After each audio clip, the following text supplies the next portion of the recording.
The oak tree in my backyard had just started dropping its leaves when my daughter-in-law called. Not my son, her. "Did you receive the wire transfer confirmation I sent over?" "No, hello." "No, how are you doing, Raymond?" "Just the wire transfer confirmation I had." I told her I had. "Good," she said. "We'll need the next installment by the 15th. And that was the call. 47 seconds. I stood in the kitchen holding the phone after she hung up, looking out at that oak tree, thinking about how my wife used to rake those leaves every single fall without complaint. She'd been gone 4 years by then. And I thought about what she would have said if she could have heard that conversation. She would have said, "Raymond, something is not right." She always knew before I did. Let me go back to where this started, because it didn't start with that phone call. It started about 2 years before, on a Sunday afternoon in March, when my son came to the house with his wife and they sat down at the kitchen table and told me about the bakery. My son is 34. He studied culinary arts, worked in restaurants for about 8 years, and had always talked about opening his own place. A bakery and cafe. Something with good coffee and homemade bread and the kind of atmosphere where people come in for an hour and stay for 3. I had heard this dream since he was in his mid-20s. I believed in it. I still believe it was a genuine dream, even after everything that happened. His wife, I'll call her my daughter-in-law, had been in the picture for about 5 years at that point. She had a business degree. She was the one who prepared the presentation they brought to that kitchen table. A folder with projected revenue. A lease proposal for a space in a town about 40 minutes from where I live. Startup cost breakdowns. Equipment lists. It was thorough. I was impressed, honestly. The total they were asking for was $310,000. I want to be clear about something. I am not a wealthy man. I worked 31 years as a civil engineer for the county. My wife and I were careful with money our whole lives. We paid off the house. We saved consistently. We did not take vacations we couldn't afford. When she passed, I inherited her portion of our retirement accounts. The $310,000 was not disposable income. It was the majority of what I had set aside to live on. I told them I needed a few weeks to think. What I did in those few weeks was consult with my financial advisor, think about it at length, and ultimately decide that if I could not trust my own son with the thing I had spent my life building, then what was any of it for? I decided to do it. I had one condition. I asked that we draw up a simple loan agreement, not a gift, a loan, with a repayment schedule that would begin after the first full year of operation. My son said, "Of course, absolutely. Whatever you need, Dad." My daughter-in-law smiled and said a contract was a completely reasonable request and that they would have their attorney draw something up. I signed the agreement in April. The funds were transferred in 2 installments over the following 6 weeks. And then I waited to hear how things were going. The first several months felt normal. My son would call, sometimes once a week, sometimes every 2 weeks, with updates. They were building out the space. The contractor hit a delay. The espresso equipment arrived damaged and had to be sent back. "Normal problems," he said. Everything was on track. My daughter-in-law and I spoke less often. When we did, it was usually logistics. She handled the business side, she would remind me, and she would send updates by email. I noticed after a while that the emails were heavy on terminology and light on specifics, but I told myself that was just her style. Sometime around month 7 or 8, the calls from my son started getting shorter. Not unfriendly. He was always warm when we spoke, but shorter. When I asked specific questions about the build-out timeline, he would say something like, "The contractor has it handled," or "We're on schedule." When I asked about the loan agreement and whether they'd talked to their attorney about the repayment terms, he said they'd revisit that once they were open and stable. I let it go. I shouldn't have. But I let it go because he was my son, and I did not want to be the kind of father who made everything about money. The call I told you about at the beginning, the wire transfer confirmation, that came in November. The 15th was 12 days away.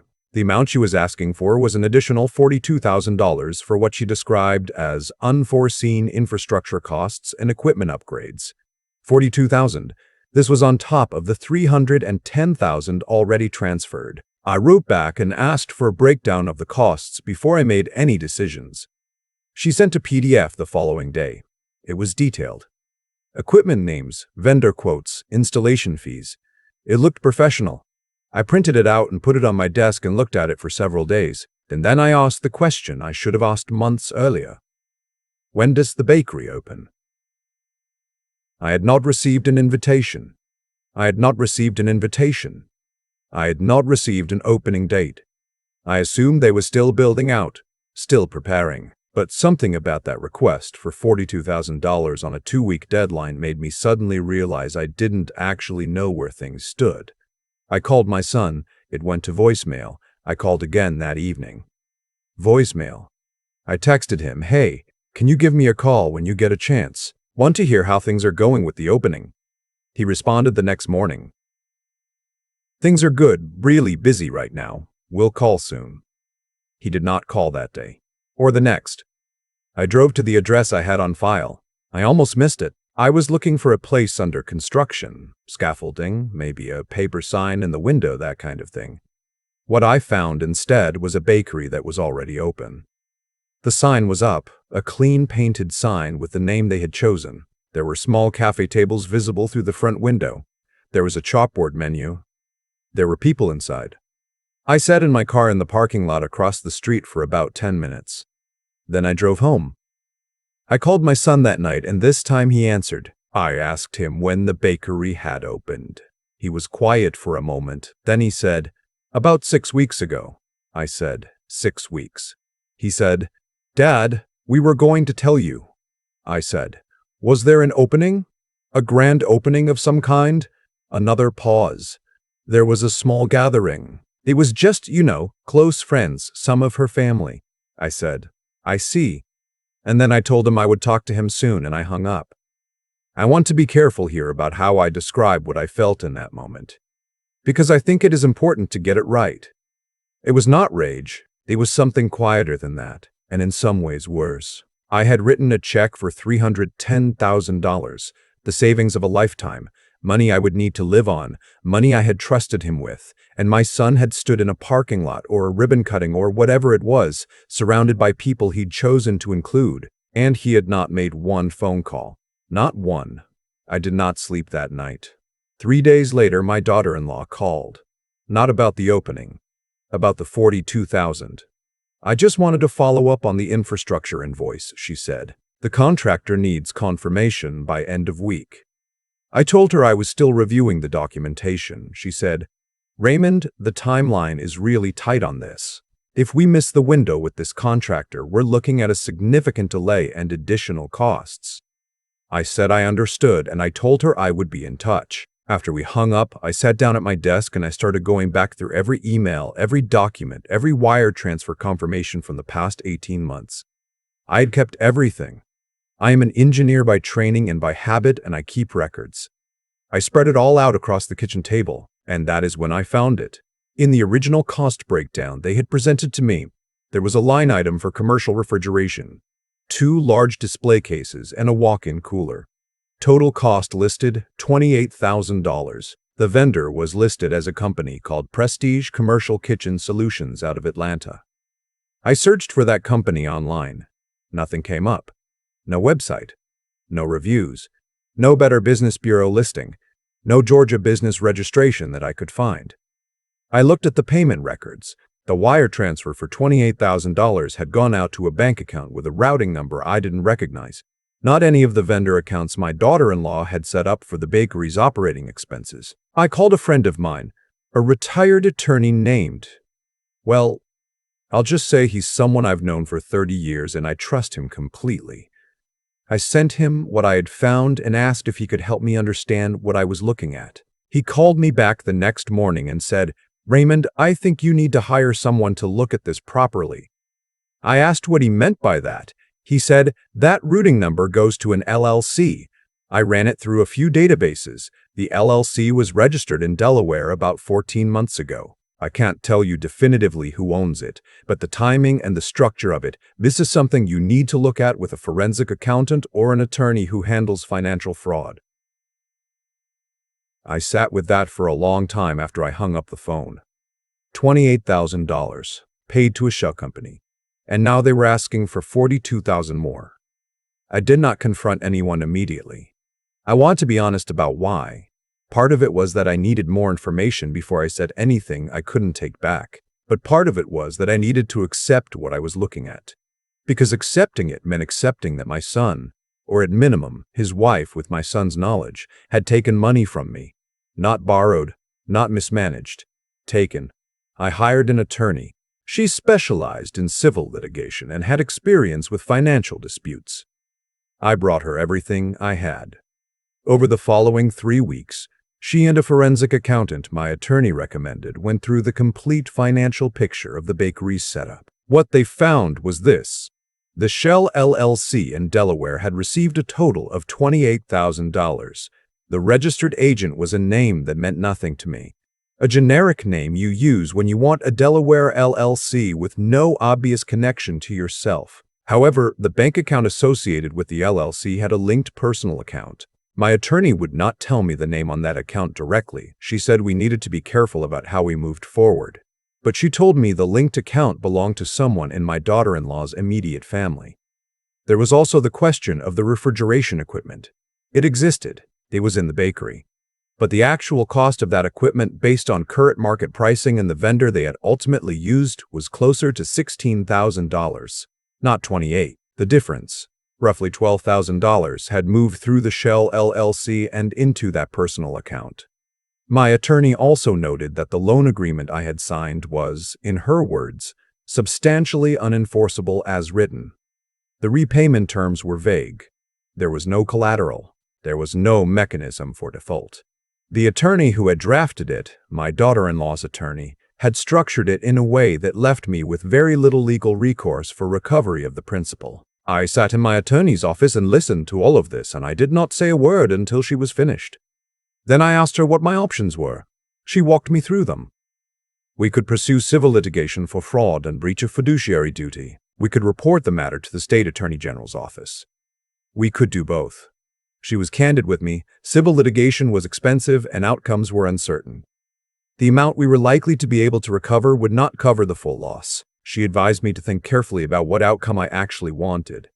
What outcome I actually wanted. I drove home and I thought about that question for 2 days. I called my son on a Wednesday morning and told him I needed him to come to the house. I told him it was important and that I needed him to come alone. He arrived on Friday afternoon. Without his wife, as I had asked. I had set 2 chairs at the kitchen table. I had a folder with documents in front of my chair. I did not offer him coffee. I am not a man who uses silence as a weapon. But I also am not a man who fills uncomfortable space with pleasantries when there is something real that needs to be said. I told him I knew about the Delaware LLC. I watched his face. He did not say anything for a long moment. Then he said, "Dad," I told him I also knew about the linked personal account. I told him I had retained an attorney. I told him I had a forensic accountant's report.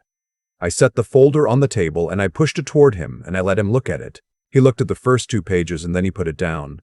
I asked him one question. Did he know? He looked at the table for a long time.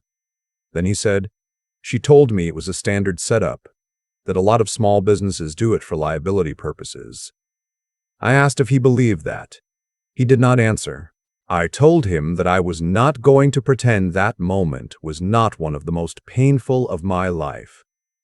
That I had written that check because I trusted him. That I had given up a significant portion of my financial security for his dream, and that the question of whether he had known or simply looked away when he should have looked harder. That question was one he would have to answer for himself for the rest of his life, and I could not answer it for him. He started to cry at some point. I did not stop him. I did not reach across the table. I let him sit with it. Then I told him what was going to happen next. My attorney had sent a formal demand letter to my daughter-in-law 2 days prior, outlining the findings of the forensic accounting review and demanding full restitution of the $28,000, along with a renegotiation of the original loan agreement under terms that were actually enforceable. The letter also noted that we had documented the matter sufficiently to refer it to the state attorney general if restitution was not forthcoming within 30 days. My daughter-in-law called me within 6 hours of receiving that letter. It was a different kind of phone call than any we'd had before. She did not lead with an invoice number or a wire transfer confirmation. There was a different quality to her voice. Not warmth, exactly, but something like recognition. As if she understood, finally, that she was talking to a person who had done his homework.